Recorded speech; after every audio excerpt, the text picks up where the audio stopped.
This is a different book.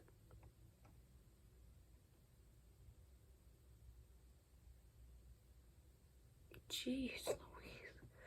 What do you call cruel? The goddess of love replied eagerly. Is simply the element of passion and of natural love, which is a woman's nature, and makes her give herself where she loves, and makes her love everything that pleases her.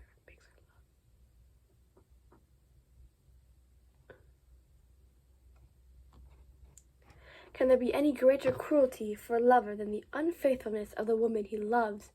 Indeed, she replied, we are faithful as long as we love, but you demand faithfulness of a woman without love, and the giving of herself without enjoyment. Who is cruel there, woman or man? You of the North in general take love too soberly and seriously. You talk of duties where there should be only the question of pleasure. That is why our emotions are honorable and virtuous, and our relations permanent. And yet a restless, always unsatisfied craving for the nudity of paganism, she interrupted. But that love, which is the highest joy, which is divine simplicity itself, is not for you moderns, you children of reflection. It works only evil in you. As soon as you wish to be natural, you become common. To you, nature seems something hostile. You have made devils out of the smiling gods of Greece, and out of me a demon. You can only exercise and curse me, or slay yourselves in the Bacchanic madness before my altar. And if... what is that?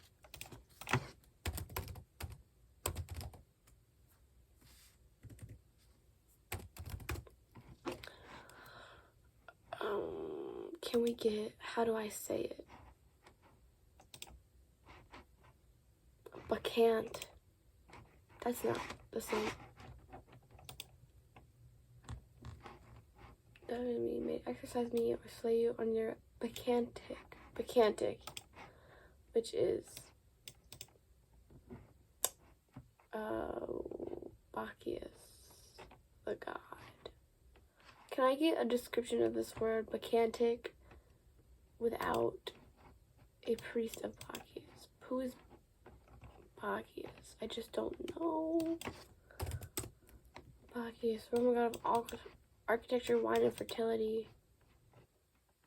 Does not help me at all.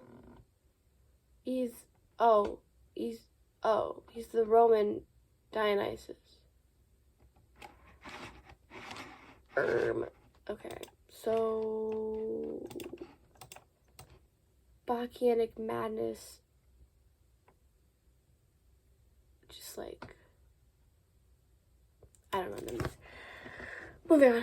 And if ever one of you had the courage to kiss my red mouth, he makes a barefoot pilgrimage to Rome in penitential robes and expects flowers to grow from his withered staff, while under my feet roses, violets, and myrtle spring up every hour. But their fragrance does not agree with you. Stay among your northern fogs and Christian incense. Let us pagans remain under the debris, under the lava. Do not disinter us. Pompeii was not built for you, nor our villas, our baths, our temples. You do not require God. We are chilled in your world, which is why she's cold. The beautiful marble woman coughed and drew the dark stables still closer over her shoulders in furs. Much obliged for the classical lesson, I replied, but you cannot deny that man and woman are mortal enemies, in your serene, sunlit world as well as in our foggy one. In love there is union, mortal enemies, and your beautiful world is well in our foggy one. That makes sense, because she's God, there's lots of fighting, blah, blah, blah. In love there is union into a single being for a short time, capable of only one thought, one sensation, one will, in order to be then further disunited. And you know this better than I. Whichever of the two fails to subject will soon feel the feet of one around his neck. And, as a rule, the man that of the woman, cried Madame Venus with proud mockery, which you know better than I. This guy is a dick. I would not be caught talking to a god like this. Not of the mortal enemies. In love there is union for a short time, and then it falls apart, is what he's saying. And then she says, the men are always worse, and she's like, blah, blah, blah, you suck balls. Of course, and that is why I don't have any illusions.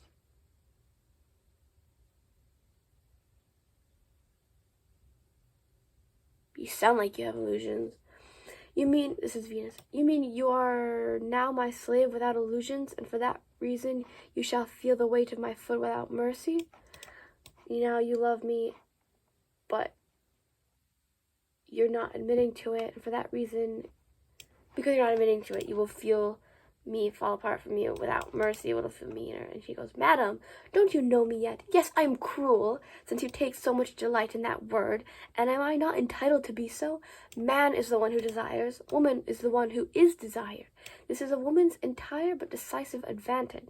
To this passion nature has given man into woman's hands, and the woman who does not know how to make him her subject, her slave, her toy, and how to betray him with a smile in the end is not wise. Okay, so she says, of course I'm cruel. Man is the one who desires, woman is the one who is desired. Therefore, a woman who does not take control of that and use it to advantage is not wise. Exactly, your principles, I interrupted angrily. Will you do that? They are based, and she goes, they are based on the experience of thousands of years, she replied, ironically, while her white fingers played over the dark fur. Why is that ironic? Am I dumb? Whose side am I on? I'm not on his side. Okay, Leopold von sacher-masoch. I don't know how to say it in German. Okay, sorry, back to this. They are based on the experience of thousands of years, she replied ironically.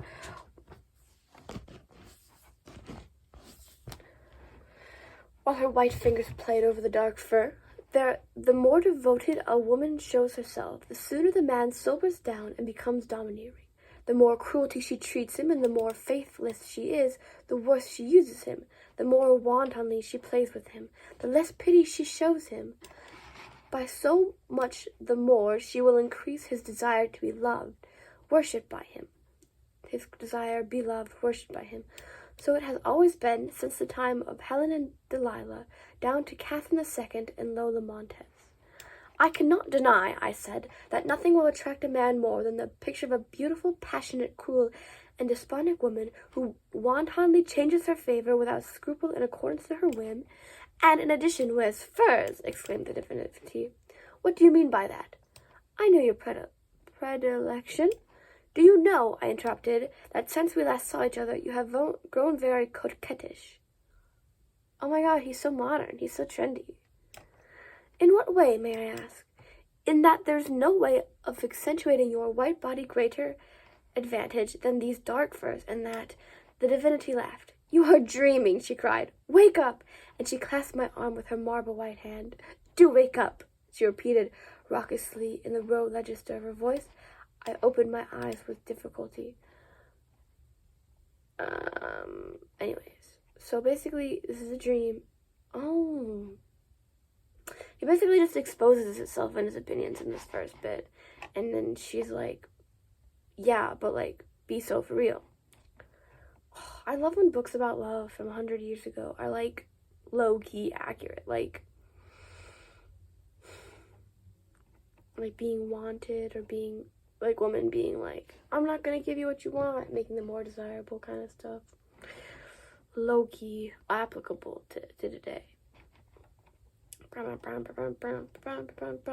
He spoke. Do wake up, she repeated raucously with the low register of her voice.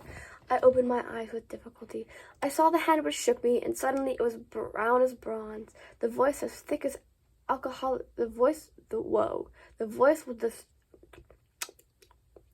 I saw the hand which shook me, and suddenly it was brown as bronze. The voice was the thick alcoholic voice of my Cossack servant, who stood before me at his full height, nearly 6 feet. It's a man. That's funny. Do get up, continued the good fellow. It is really disgraceful. What is disgraceful? To fall asleep in your clothes and with a book besides. Okay.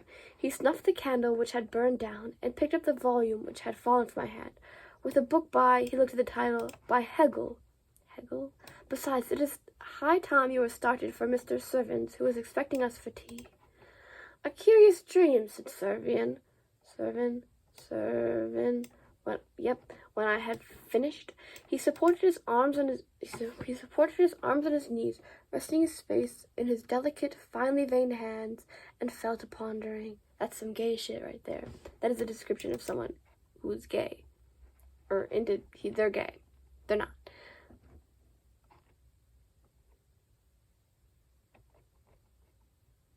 I should be doing German accents because this is a German book, but it just feels wrong, so shut up.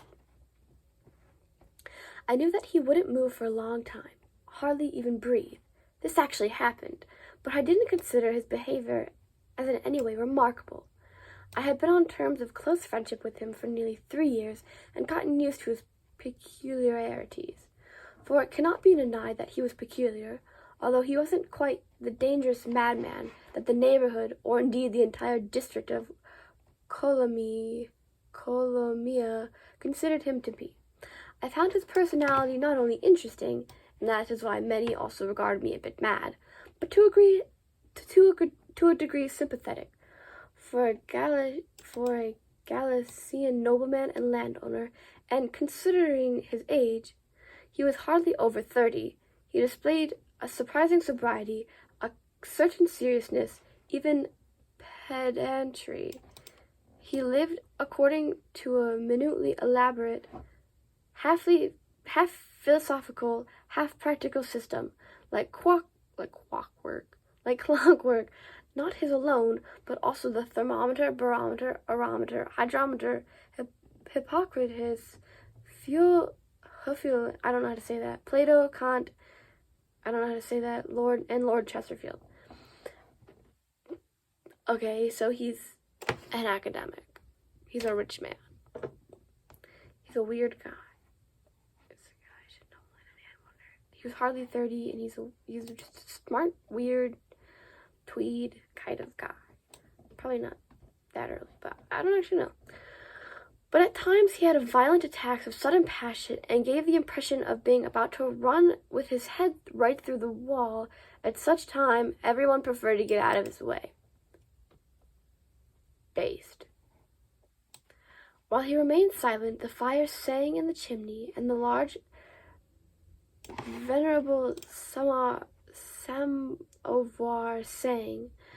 What the fuck is that?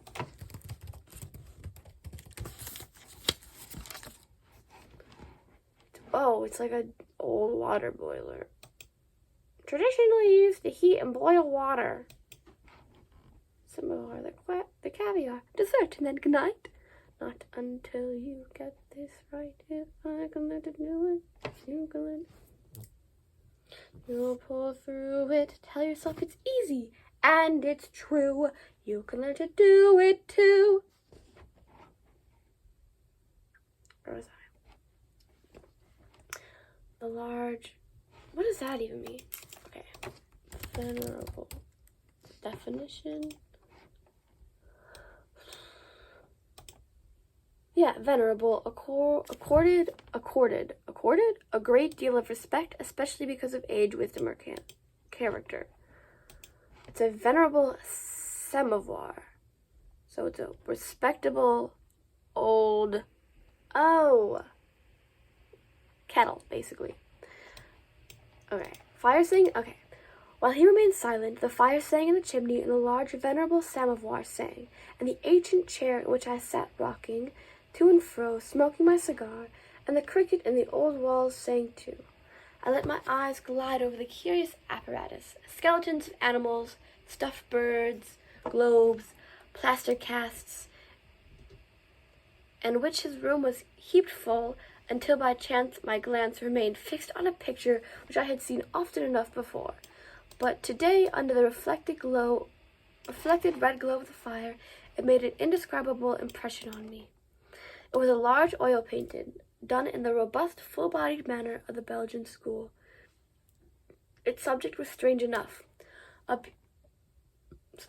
beautiful woman with a radiant smile upon her face, with abundant hair tied in a classical knot, on which the white powder laid a soft hoar frost, and was resting on an ottoman supported on her left arm. She was nude in her dark furs. Her right hand played with a lash. Her right hand played with a lash, while her bare foot rested carelessly on a man lying before her like a slave, like a dog. In the sharply outlined but well-formed lineaments of the man lay brooding melancholy and passionate devotion. He looked upon her with an ecstatic, burning eye of a martyr. This man, the footstool on her feet, was Severin but beardless, and it seemed some 10 years younger. That's crazy. That is a crazy thing to have in your house. That is you as a footstool being domineered by a nude woman who is a god in your 20s is a crazy thing to have in your house for everyone to see. And as he goes on to say, that is what he was dreaming of. Venus in fur, I cried, pointing to the picture. That is the way I saw her in my dream. I too, said Servian, only I dreamed my dream with open eyes.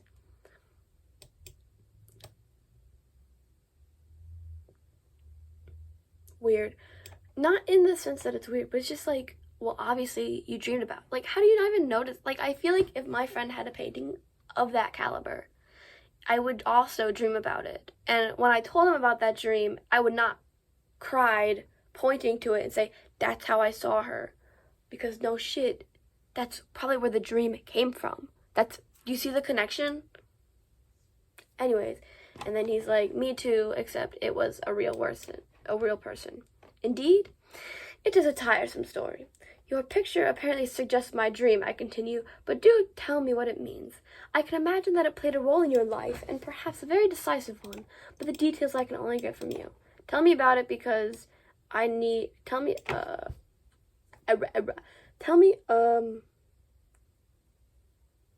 me what your dream was, because I'm sure it has more role in your life and it means something deeply. Look at its counterpart, replied my strange friend, without heeding my question. The counterpart was an excellent copy of Titian's well-known Venus with the Mirror in the Dresden Gallery. Venus with the Mirror, isn't that... I read a book. Who's the character who has it? There's a character in some book. Must be like a World War II book, and he's got like a dirty picture, and it's like Venus in a mirror, Venus with a mirror, Venus.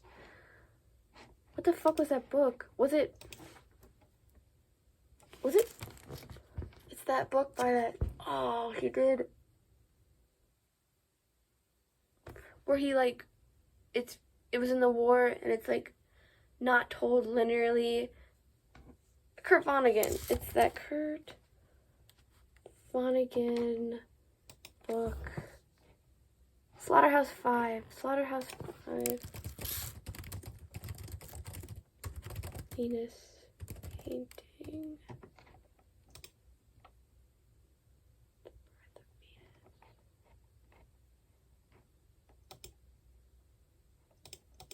Was it this book? Reading a thing about Vonnegut. Slaughterhouse-Five by Kurt Vonnegut.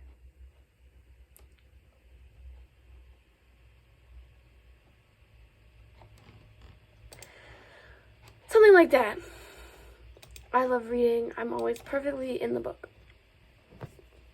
What was that book though? I know that's such a like a stereotype, like a thing, you know, people do. They'll write books, or they exist in like the 1900s, and they've got a little copy of some painting of Venus because she's always nude, and that's their thing. If that was right, and you've read Slaughterhouse-Five, and you're reading this, and you're listening to me, do comment down below, she said, knowing no one will see this video. The counterpart was Titian's well-known Venus in Furs from the Dresden Gallery. What a guy, by the way. Chiaroscuro. Other Italian words about art. What is the significance? Severin rose and pointed with his finger at the fur in which Titian garbed his goddess of love. It, too, is a Venus in furs, he said with a slight smile. I don't believe that the old Venetian had any secondary intention. He simply painted the portrait of some aristocratic Mezzalina, and was tactful enough to let Cupid hold the mirror in which she tests her majestic allure with cold satisfaction. He looked as though the task were becoming burdensome enough. The picture is painted flattery. Okay. The picture is painted flattery. Later, an expert in the Rococo period baptized the lady with the name Venus. The furs of the despot in which Titian's fair model wrapped herself, probably more for fear of cold than out of modesty, had become a symbol of the tyranny and cruelty that constitute woman's essence in her beauty. Oh, what a distinction. But enough of that. The picture as it now exists is a bitter satire on our love. Venus is this abstract north in this icy Christian world, has crept into huge black furs as to not catch cold. But enough of that. Christian world, abstract north in this icy Christian world. The black furs are not catch cold. People stop giving her love because they're Christian now, and so she's cold. Or trying to emphasize the coldness she feels by wearing furs or something. Servian laughed and lit a fresh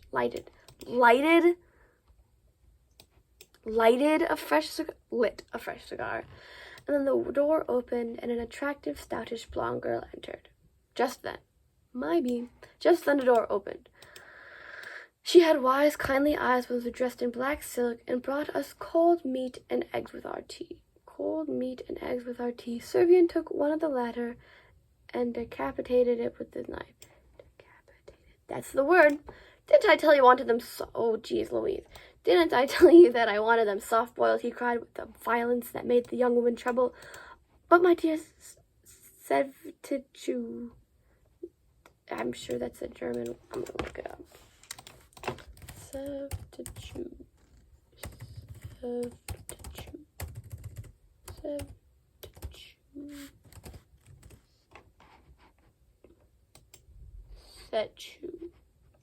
His name? I don't actually know.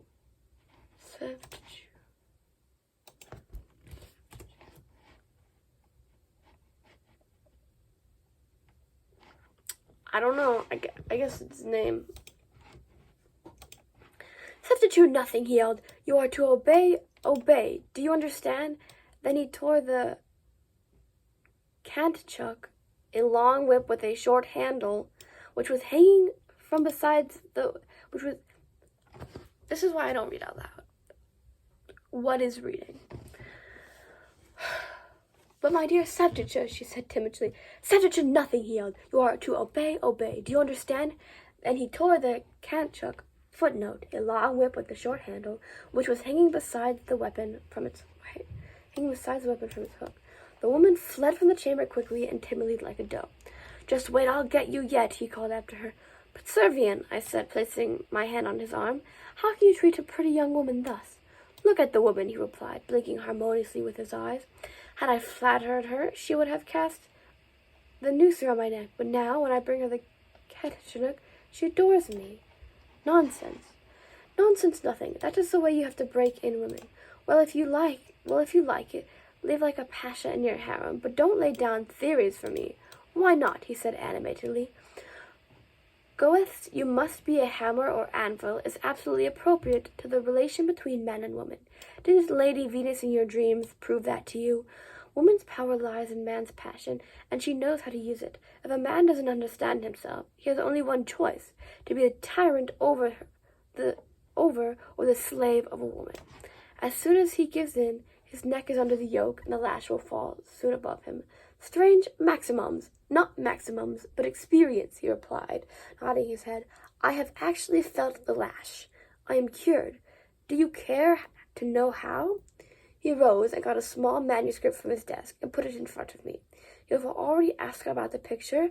I have long owed you an explanation. Here, read. Servian sat down by the chimney with his back towards me and seemed to dream with open eyes.